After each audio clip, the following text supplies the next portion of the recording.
In my last couple of videos, I examined the book Loneliness, Human Nature, and the Need for Social Connection, and how its authors, John T. Cacioppo and William Patrick, 1. Identify social isolation, or the subjective experience known as loneliness, as a societal phenomenon that has an impact on individual health comparable to the effect of high blood pressure, lack of exercise, obesity, or smoking.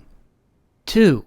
Express the desire to use their research on the topic as a means of pushing back against the American culture and its focus on the individual in isolation as the proper measure of all things.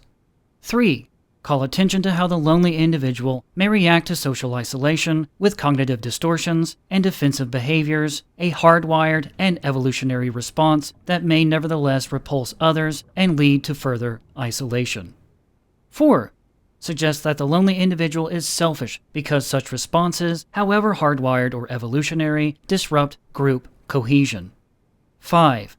Despite identifying loneliness as a social issue and their supposed desire to push back against American culture with its fixation on the individual in isolation as the measure of all things, conclude by instructing the lonely individual to correct his or her thinking and behavior and to submit themselves to the cognitive behavioral therapist, the expert, if he or she cannot correct such thinking and behavior on their own. And 6. By their focus on group cohesion and avoidance of any discussion of even the most simple social solutions, such as advocating for treating the lonely with basic kindness or a better cultural understanding of defensive behaviors, address the issue of loneliness through a worldview in which your worth as an individual is purely measured by the extent to which you give to society.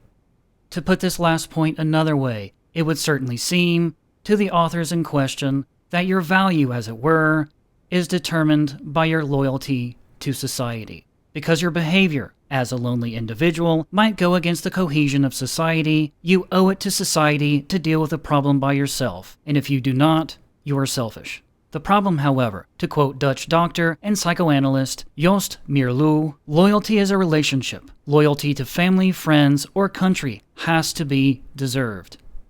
And this is from his book, Rape of the Mind, The Psychology of Thought Control and Menticide, which I might bring in further points from at a later time. I could not help but bring it in now, however. But perhaps then, the bottom line when it comes to the work of Cacioppo and Patrick is this: a society which cannot address its own issues as a group, that demands each individual bear the broader social burden on his or her own in isolation, has no right to demand loyalty.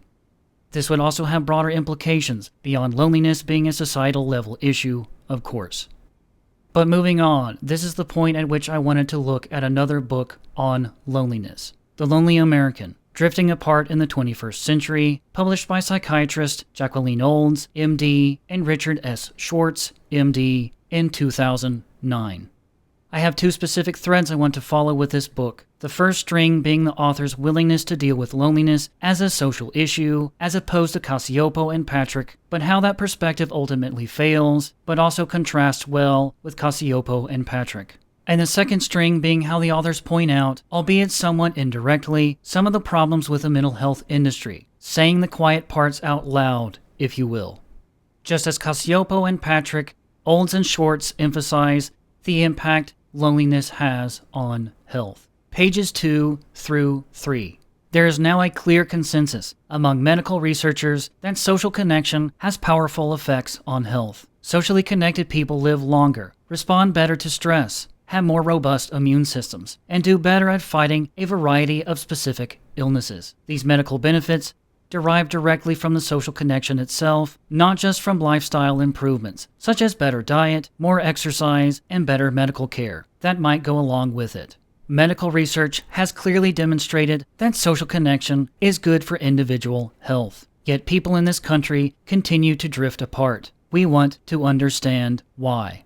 Olds and Schwartz cite sociologist Philip Slater, his 1970 book, The Pursuit of Loneliness, The American Drive for Privacy, a private house, a private means of transportation, a private garden, a private laundry, self-service stores, and do-it-yourself skills of every kind, and how that drive leads to alienation and loneliness, all prior to the following central passage. We came and still come to these questions as psychiatrists. Our first concern was the welfare of our patients. We began to notice how much of their suffering was bound up in isolation and loneliness. Whatever other diagnostic labels might be applied to them. We began to notice how hard it was for our patients to talk about their isolation, which seemed to fill them with deep shame. We began to notice that most of our patients were more comfortable saying they were depressed than saying they were lonely. Somehow, while our culture has successfully destigmatized mental illness, at least a little, it has re-stigmatized an ordinary human emotion.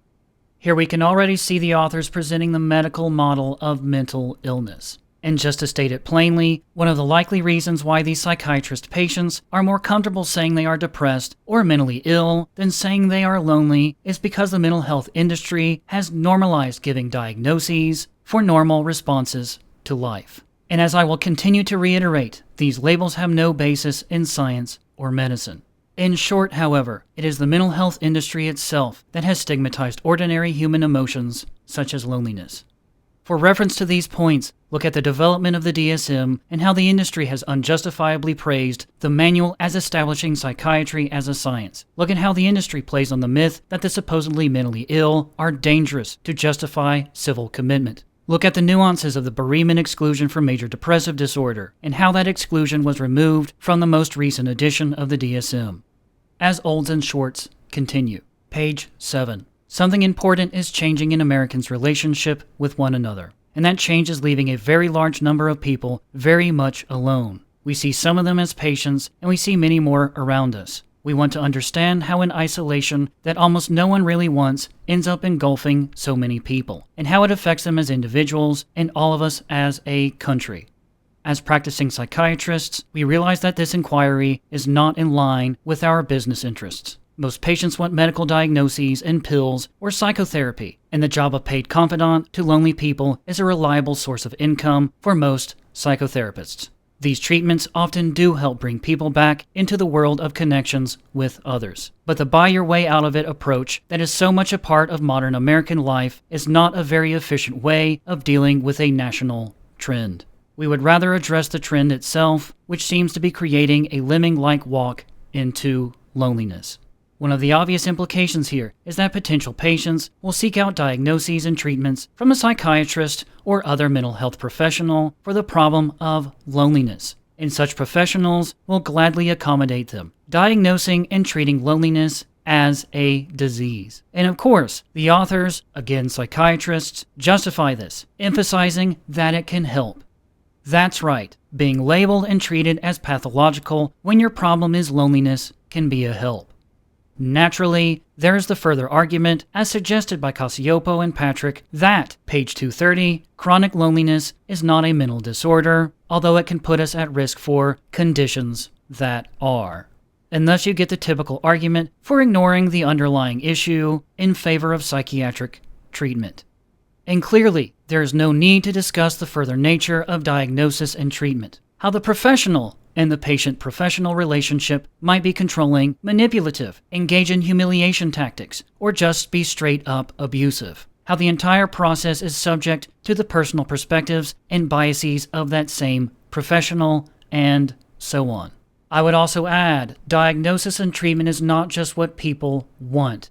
This is what the mental health industry has taught them to want, pushing the idea that mental health industry interventions can help any human condition.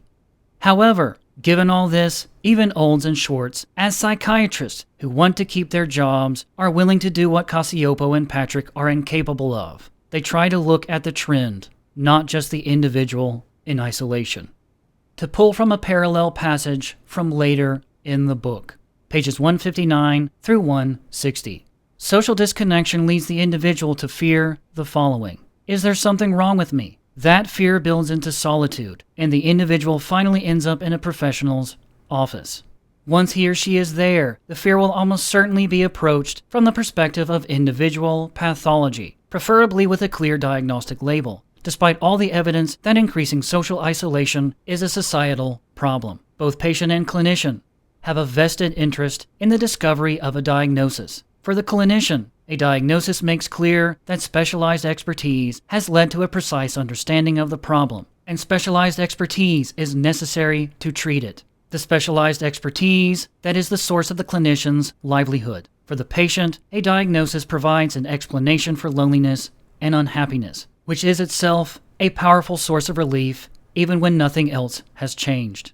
The only downside to a diagnosis is that it completely shifts attention away from the surrounding social forces that have also created the problems. And, as we shall see, it provides patients with relationships that, while unquestionably helpful, turn out to be bad models for relationships with anyone but paid helpers. Olds and Schwartz point to the need to look at the social context, but it's all presented through the lens that diagnosis and treatment is unquestionably helpful, even though it can lead to negative results.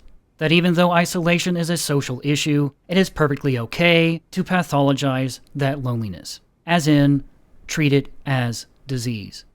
And this is not just a professional process, as the authors write elsewhere, again saying some of the quiet parts out loud. Page 61.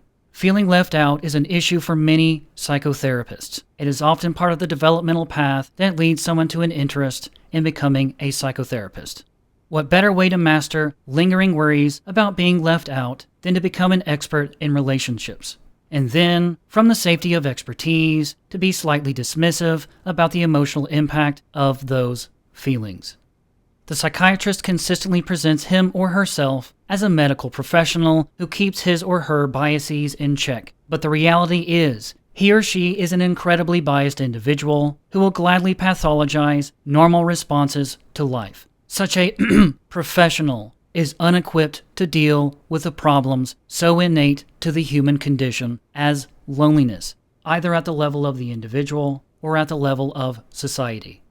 But I will leave it off here. Next time I will look at how Olds and Schwartz handle the social aspects of the loneliness epidemic. I hope to see you there.